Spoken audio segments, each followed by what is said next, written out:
Welcome, you're watching Kaleidoscope Ceylinco Life News Capsule.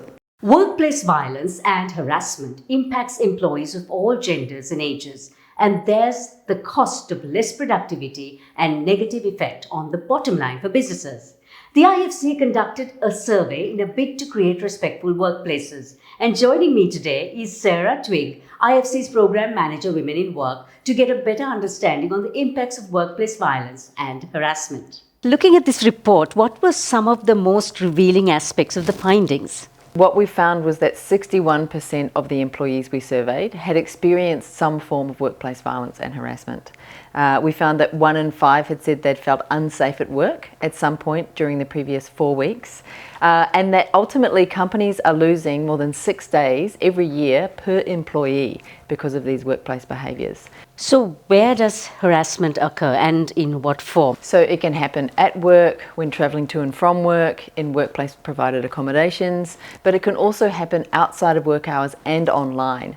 And what we found was that really these behaviours are affecting all genders, all ages and all sectors.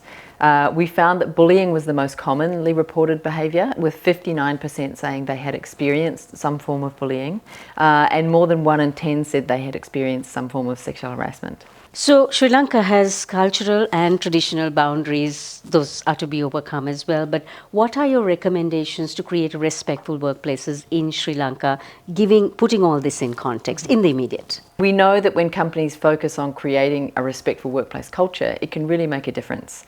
So lots of companies are already taking action, things like putting in place policies, practices, ensuring that employees feel comfortable reporting behaviours when they happen, making sure that employees are aware and they receive training on what to do if these kind of behaviours happen at work.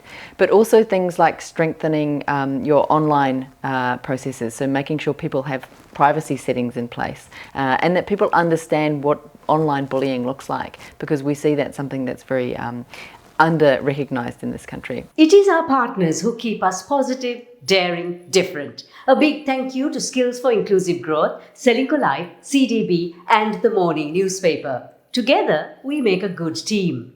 Keep us on your radar, subscribe and follow us on YouTube, Facebook, Instagram and LinkedIn. Making all your new goals in life a reality is why our strength is your strength. With 12 billion rupees worth of customer benefits in 2020 and a life insurance fund worth over 100 billion rupees, our strength is your strength. You focus on your goals. We will take care of the risks. Ceylinco Life.